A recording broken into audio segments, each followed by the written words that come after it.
The golden palace of Persia sparkled under the first light of morning. Trumpets blared. Servants hurried through the marble halls, carrying trays of jewels and flowers. But deep inside those shining walls, one young woman carried a secret no one could guess. Her name was Esther. Could one hidden secret save an entire nation? As the grand doors opened, Esther stepped forward. Her long dark hair shimmered beneath her royal veil. Her soft brown eyes lifted toward the throne where King Xerxes sat, tall and proud, his crimson robe flowing down the golden steps. The air trembled with the crowd's cheer. Long live Queen Esther. But behind the shouts and celebration, a pair of cold eyes watched. Haman, the king's advisor, leaned close to another nobleman and whispered with a grin that held no kindness. Esther felt something stir in her heart, a quiet whisper of warning she could not explain. She didn't know it yet, but this was the moment that would change everything. Days passed and Esther settled into her new life as queen. But even in her golden room filled with music and laughter, she sometimes felt alone. She often thought of Mordecai, who had raised her with love and wisdom. One quiet morning, she stood by the palace window, watching people in the streets below. Her heart longed to tell the king about her people, the Jews. But Mordecai's words echoed in her mind. "Do not reveal who you are yet. God will show you the right time." Far below, Mordecai sat at the king's gate, listening to whispers among the guards. Two men were plotting something terrible, a plan to harm the king. Mordecai's eyes widened. Quickly, he sent word to Esther, and Esther ran to warn the king. That very night, the king's life was saved because Mordecai had listened and Esther had spoken. One evening, as the moon rose over Susa, the king gathered his advisors for a great banquet. Torches burned bright, and laughter filled the air. Esther sat quietly beside King Xerxes, her eyes soft and kind. She was grateful that God had used her and Mordecai to protect the king. But at the far end of the table, Haman watched her closely. His pride burned hotter than the torches around him. He bowed low before the king, but his heart was not humble.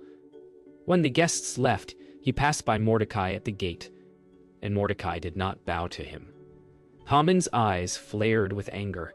He clenched his fists. How dare that man refuse to bow? He hissed to himself. From that moment on, Haman began to plot something dark, not just against Mordecai, but against all of God's people. Late that night, the moonlight spilled across Esther's chamber. She could not sleep. Her heart was troubled by what she had seen. Haman's cruel eyes, the way he had looked at Mordecai. She wrapped her blue robe around herself and knelt beside her bed. "Lord," she whispered, "you placed me here for a reason. Please show me what to do." Down in the city below, Mordecai also prayed. Down in the city below. He didn't know what would happen next, but he trusted that God would protect them. The night winds carried the scent of myrrh and olive oil through the open window, and for a moment, Esther felt peace settle over her like a soft blanket. Somewhere in the darkness, however, Haman's pride grew like a storm. He was already planning to convince the king that the Jews were his enemies. He didn't know that the queen he had just bowed before was one of them, and the God who saw everything was already preparing to turn Haman's evil plan into his great victory. Morning returned, bright and full of color, but beneath the cheerful sounds of the city, trouble was already stirring. Haman stood before King Xerxes, his head bowed low, but his heart full of lies. "O great king," he said, his voice smooth as honey, "there are certain people in your land who refuse your laws. It would be wise to remove them before they cause trouble." The king frowned. "Who are they?" Haman smiled. "They are a scattered people, different from all others." Esther was not there to hear those words. She was in her garden, feeding the doves, unaware that the man she had seen whispering in the shadows now sought to destroy her people. As one dove took flight, She watched it rise toward the sunlight and whispered, "Lord, whatever happens, help me to be brave." The dove disappeared into the sky, and the first shadow of danger fell across Persia. The grand court of Persia glittered as Haman bowed low before the king. "Your Majesty," he said sweetly, "there is a people scattered among your provinces who refuse your commands. They do not follow your ways. It would please the kingdom to be rid of them." King Xerxes leaned back, his golden crown shining in the lamplight. "And who are these people?" Haman's dark eyes gleamed. "They are the Jews, my king." The king, trusting his advisor, nodded slowly. "Do what you think is best." Haman's grin widened. With a flick of his hand, he called for scribes to write a terrible decree, one that would destroy the Jews. The king sealed it with his royal ring, not knowing that his own queen was among those marked for death. Outside, the streets filled with whispers as messengers carried the scrolls to every corner of the land. In the streets of Susa, the sound of hoofbeats echoed through narrow alleys. Royal messengers shouted as they rode, "By order of King Xerxes, on the appointed day, all Jews shall be destroyed." People gasped. Mothers wept. Fathers clutched their children close. In the marketplace, Mordecai tore his clothes in sorrow and covered himself in ashes. His heart broke as he cried out, "O Lord, have mercy on your people." But even in his grief, Mordecai remembered Esther. "She must know," he said. "Perhaps this is why she was made queen." He called one of the palace servants and sent a message to her. A plea written with trembling hands and soaked in tears. In her royal chamber, Esther sat trembling as she read Mordecai's message. The words burned like fire in her heart. "You must go before the king. Beg him to save our people." Her hands shook. "But no one may go to the king unless called," she whispered. "The law says death awaits anyone who dares." A tear rolled down her cheek. "What if he refuses me?" Then she remembered Mordecai's final words. "Who knows if you were made queen for such a time as this?" Esther closed her eyes. "Then I will go," she said softly. "And if I perish, I perish." The room grew still, and in that quiet moment, her fear began to fade, replaced by faith. For 3 days, Esther and her maidens fasted and prayed. No laughter echoed through the palace. No music played. Even the servants felt the weight of silence. Esther's strength grew not from food, but from faith. Each sunrise, she lifted her voice to heaven, whispering, "Lord, I cannot do this alone. Give me courage." On the 3rd day, she stood tall and placed her royal crown upon her head.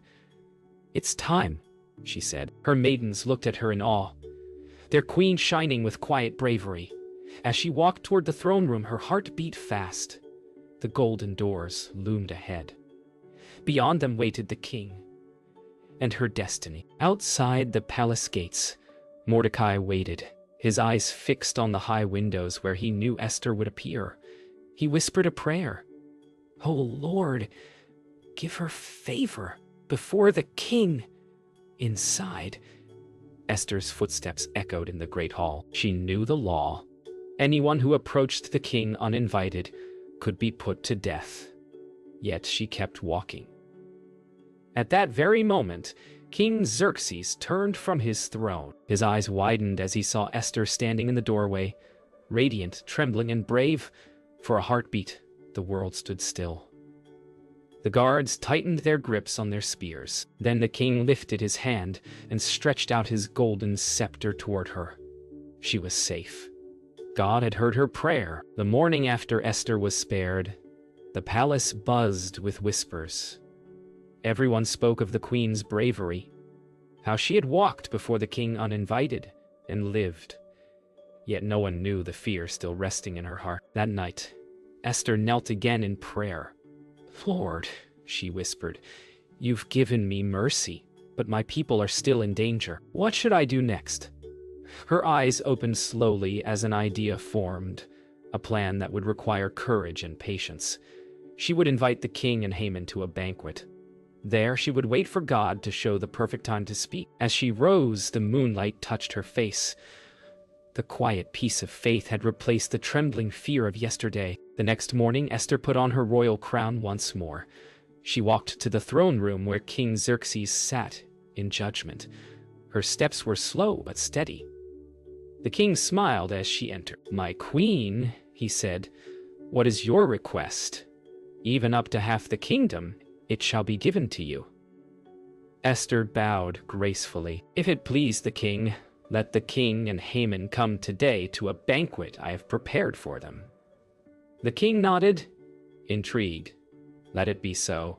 Haman, standing beside the throne, straightened proudly. His pride swelled like a storm. He believed the queen was honoring him, never guessing that his own downfall had already begun. Later that day, the first banquet began. The air was filled with the scent of sweet fruits and roasted lamb. Esther served wine to the king and Haman, smiling with gentle grace. As they ate, the king asked again, "What is your request, my queen? Whatever you desire, I will grant it." Esther's heart beat fast, but she waited. "If it please the king," she said softly, "come again tomorrow to another banquet. Then I will tell you what I desire." The king agreed with a nod. Haman's smile widened. He believed he was being honored above all men, but God was quietly preparing his fall. That night, as Haman walked home with pride in his step, Mordecai once again refused to bow before him. Haman's joy turned to rage. That night, Haman stormed into his house furious. "That man Mordecai refuses to bow to me. He mocks me before everyone," he roared. His wife and friends listened as he paced back and forth. "Then build a gallows," one said, 50 cubits high, and hang him there." Haman's anger turned into cruel delight. "Yes," he said, "I will speak to the king first thing in the morning." But while Haman plotted death, God was working in silence. That same night, the king could not sleep. He called for the royal records to be read, and there he learned that Mordecai had once saved his life. The king frowned. "What honor has been given to him for this?" The servant bowed. "None, my lord." And in that moment, everything began to turn. Morning came, and Haman rushed into the palace. Before he could speak, the king said, "What should be done for the man whom the king delights to honor?" Haman's pride swelled. He thought, "Whom would the king delight to honor more than me?" He smiled and said, "Let him wear the king's robe, ride the king's horse, and be led through the city by a nobleman, shouting, 'This is the man the king honors!'" The king nodded. "Excellent. Go at once. Do so for Mordecai the Jew who sits at my gate." Haman's face froze. He could not speak, yet he obeyed, leading the man he hated through the streets in honor. And all of Susa saw that God was turning the proud man's plans upside down. The sun rose over the city of Susa, painting the palace with golden light. The day had come for Esther's second banquet. Though her hands trembled, her heart was steady. She had seen God's hand turn Haman's pride into shape. Now she trusted that same hand to save her people.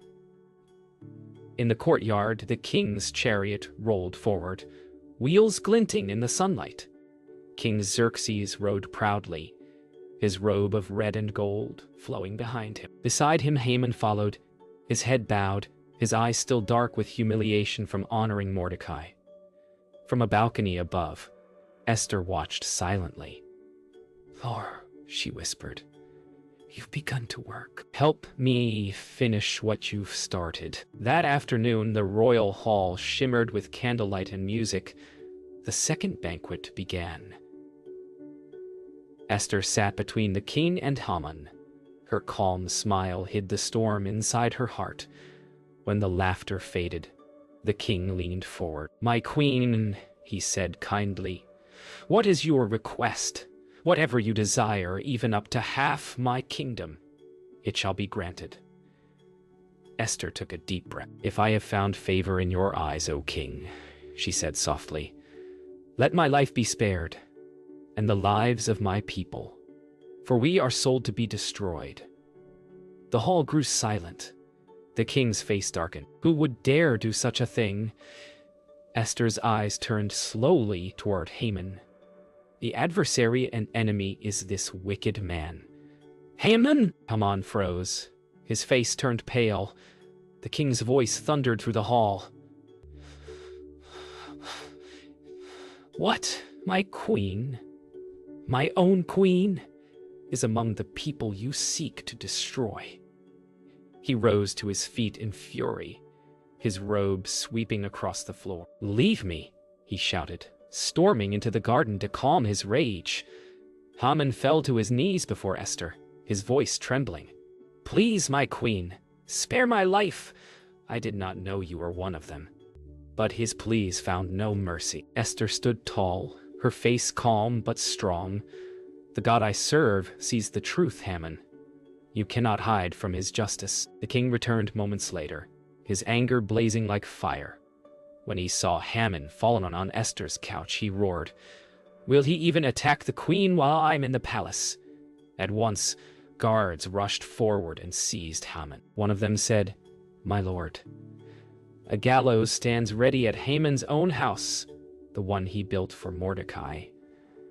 The king's voice was cold and final. "Hang him on it!" The sound of chains echoed through the hall. Haman's proud head bowed low at last. The man who had planned the death of others met the end of his own wicked plan. And through it all, Esther stood silent. Not proud, but thankful. She knew this was not her victory, but God's. That night, the king issued a new decree. He gave Haman's estate to Esther and placed his royal ring upon Mordecai's hand. "Write what you will in the king's name," he said. "Let your people defend themselves." Esther bowed low, tears shining in her eyes. "My king," she said softly, "thank you for mercy." Word spread quickly across the land. The Jews could stand and fight against those who sought their harm. In homes and streets, songs of joy replaced cries of fear. And as the people celebrated, Esther looked up toward the stars and whispered, "Thank you, Lord. You've turned sorrow into joy and fear into faith." The days after Haman's fall were filled with wonder. News of Esther's bravery spread through the city like fire through dry grass. Everywhere, people whispered her name, the queen who saved her people.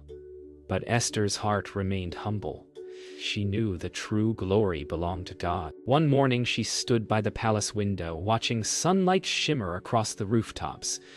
Below, she could hear the laughter of children, the music of joy returning to Susa. Mordecai entered quietly, his new royal robe rustling as he walked. "Esther," he said gently, "the king has given us honor, but we must remember who brought us here." Esther smiled. She whispered, "For such a time as this, he placed us here." As peace returned, Esther prepared a great feast, not for the nobles or the powerful, but for her people. The palace courtyard was filled with tables, lamps, and laughter. The Jews who had once lived in fear now sang songs of thanksgiving. Mordecai read aloud the king's new decree, reminding them that God had turned their mourning into joy. Esther sat quietly at the head of the table, smiling as families ate together under the warm glow of lanterns. "This day," she said, "will be remembered for generations." The crowd shouted, "Blessed be our God, who saves!" And for the first time in months, the palace echoed not with worry, but with worship. As the feast continued, Esther looked toward the sky. The stars shone bright above the palace, like 1,000 tiny promises. She remembered the nights of fear and the prayers whispered through tears. Now every flickering lantern below seemed to echo God's faithfulness. She turned to Mordecai and said, "We must never forget this day. It must be remembered forever, the day God delivered his people." Mordecai nodded. "We will write it down," We'll call it Purim, the day when sorrow turned to gladness.